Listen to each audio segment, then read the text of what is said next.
Bienvenidos a una nueva entrega de este curso de diagramas de flujo. En esta ocasión explicaremos la jerarquía de los datos. Vamos a comenzar. ¿Qué es un carácter? En las áreas de la ciencia de la computación y las telecomunicaciones, un carácter es una unidad mínima de información. Un ejemplo de carácter es una letra, un número o un signo de puntuación. El concepto también abarca a los caracteres de control, que no se corresponden con símbolos del lenguaje natural, sino con otros fragmentos de información usados para procesar textos, tales como el retorno de carro, el tabulador, entre otros, así como instrucciones para impresoras u otros dispositivos que muestran dichos datos.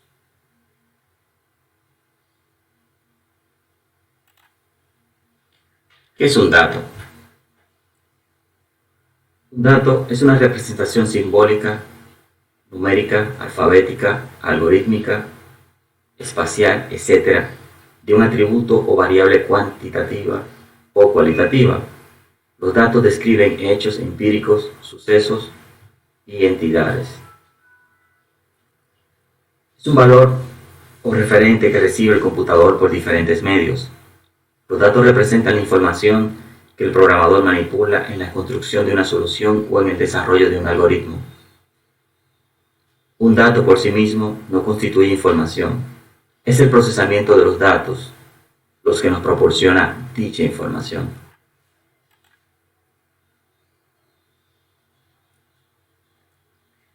Vamos a hablar ahora de qué es un campo o dato elemental. En informática, un campo es un espacio de almacenamiento para un dato en particular. En las bases de datos, un campo es la unidad mínima de información a la que usted puede acceder. Hablemos de lo que es un dato compuesto. Un dato compuesto es aquel dato que está compuesto o formado por dos o más datos. Por ejemplo, la fecha está formada por el día, el mes y el año. Otro ejemplo, el número de celular está formado por un código de país, código de área y finalmente el número telefónico.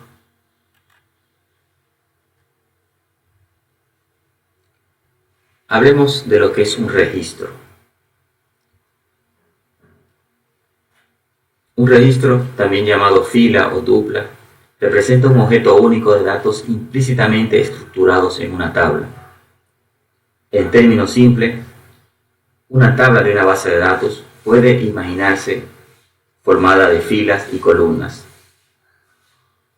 o como se le conoce, campos o atributos.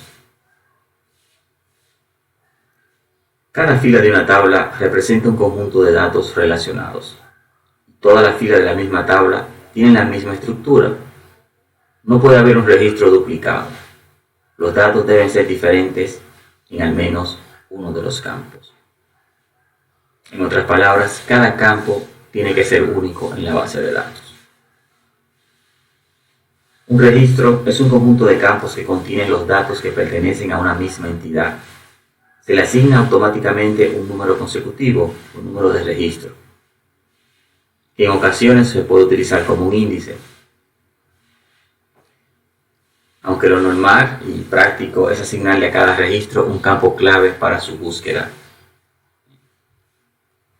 Es decir, un campo que permite identificar exclusivamente a un registro completo. Hablemos de lo que es una base de datos. Una base de datos es una colección de información organizada de forma que un programa de ordenador pueda seleccionar rápidamente los fragmentos de datos que necesite. Una base de datos es un sistema de archivos electrónicos. Las bases de datos tradicionales se organizan por campos, registros y archivos. ¿Qué es un archivo de datos? Los archivos de datos permiten almacenar información de modo permanente para ser accedida o alterada cuando sea necesario. Se clasifican en tres grandes grupos.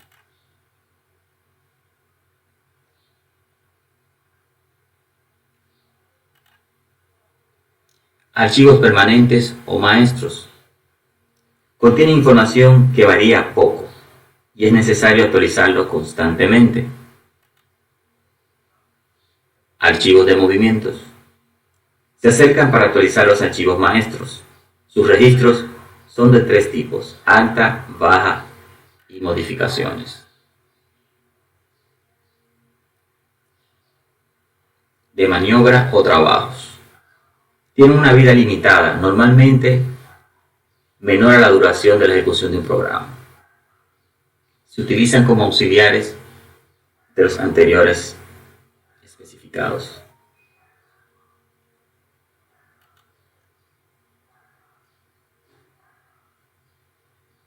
Vamos a ver ahora las partes que componen un archivo de datos.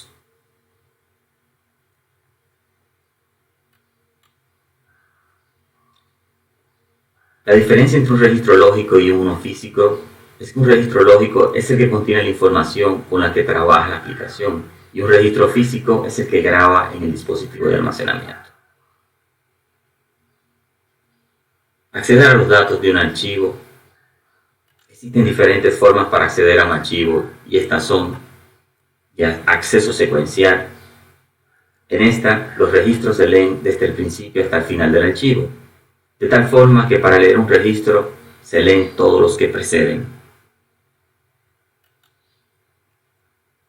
Acceso directo. Cada registro puede leerse, escribirse de forma directa, solo con expresar su dirección en el fichero por el número relativo del registro o por transformaciones de la clave de registro en el número relativo del registro a acceder.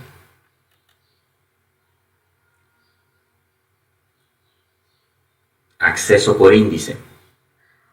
Se accede indirectamente a los registros por su clave, mediante una consulta secuenciales a una tabla que contiene la clave y la dirección relativa de cada registro y posterior suceso y posterior acceso directo al registro.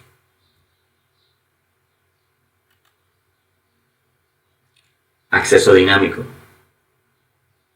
Es cuando se accede a los archivos en cualquier de los modos anteriormente citados.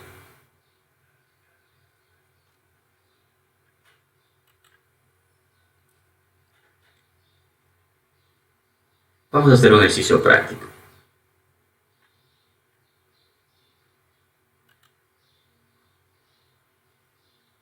Vamos a crear un diagrama de flujo que calcule los impuestos y descuentos a los sueldos de empleados de una empresa. Todos los datos relevantes al procesamiento se encuentran almacenados en un archivo de datos. Las reglas. Si el salario es menor o igual a 35.000, no se calcula el impuesto sobre la renta. Si el salario es mayor de 35.000 y menor o igual a 39.000, cobrar un 5% de impuesto sobre la renta. Si el salario es mayor de 39.000, cobrar un 9% de impuestos sobre la renta. Las abreviaciones y fórmulas que estaremos utilizando. La ID, número de identificador del empleado. NB, nombre del empleado. SB, sueldo bruto. ISR, impuestos sobre la renta. OD, otros descuentos, cafetería, cooperativa, etc. TD, total de descuentos. Sueldo. SN, sueldo neto, y end of file, fin del archivo. Es una expresión booleana.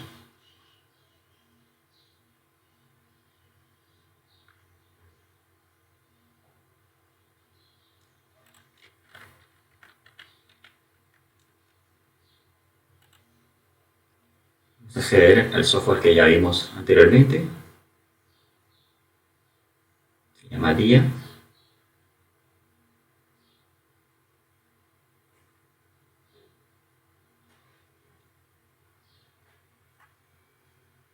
Vamos a llamar el archivo que previamente ya lo teníamos configurado. Vamos a ver si está aquí. Abrir. Aquí está el diagrama. Vamos a explicarlo. Tenemos el inicio de nuestra diagrama de flujo. hacemos la lectura de los datos del ID, el nombre del empleado, el sueldo bruto y otros descuentos. Luego de esto, hacemos una condicional donde preguntamos si es el final del archivo, end of file. Asumiendo de que estamos iniciando, determinamos que esto es falso. Inicializamos las variables impuestos sobre la renta, total de descuento y sueldo neto. Hacemos una de las primeras condicionales según las reglas de nuestro algoritmo, donde preguntamos si el sueldo bruto es menor o igual a 35.000. En caso de que sea verdadero, el total de descuento será a impuestos sobre la renta más otros descuentos. Luego determinaríamos el sueldo neto, que sería igual al sueldo bruto más el total de descuento.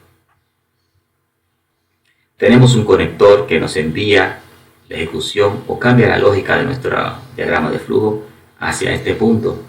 Vamos a buscar el punto B. Vamos a buscarlo. Aquí está. En el punto B se imprimen los valores.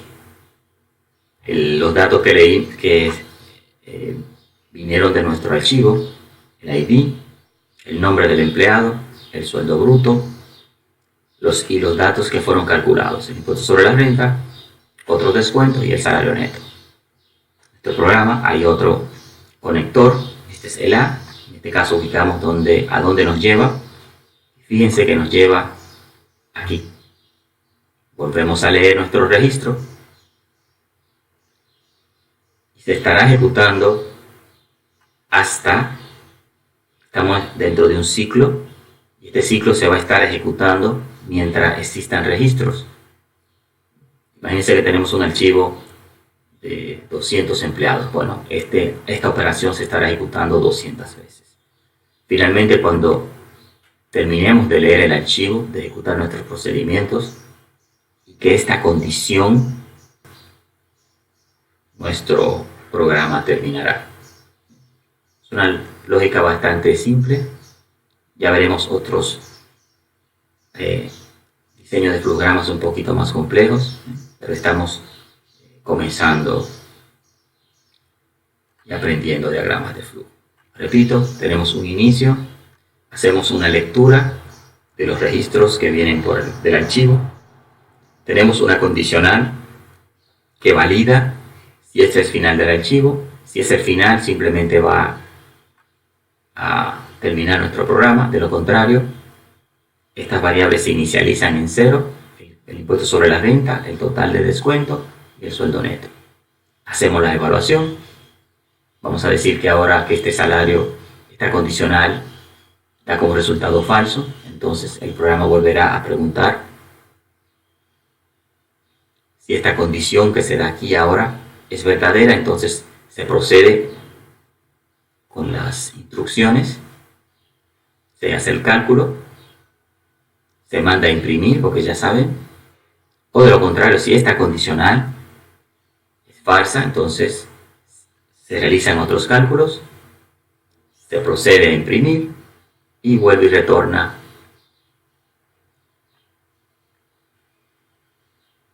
esta parte de aquí.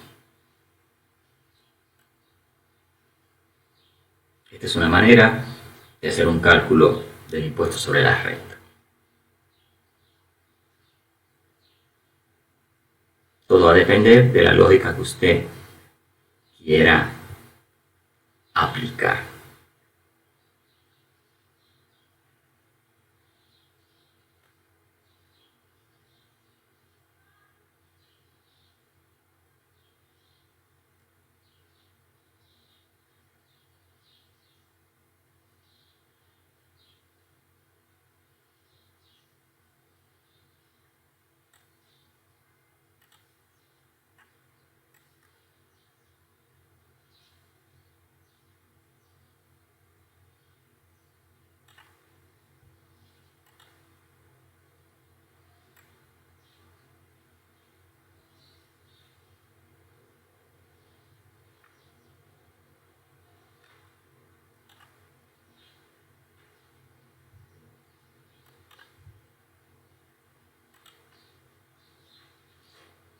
Si te gustó el video, déjanos un like, suscríbete al canal, activa la campanita para recibir alertas sobre otros videos, comparte.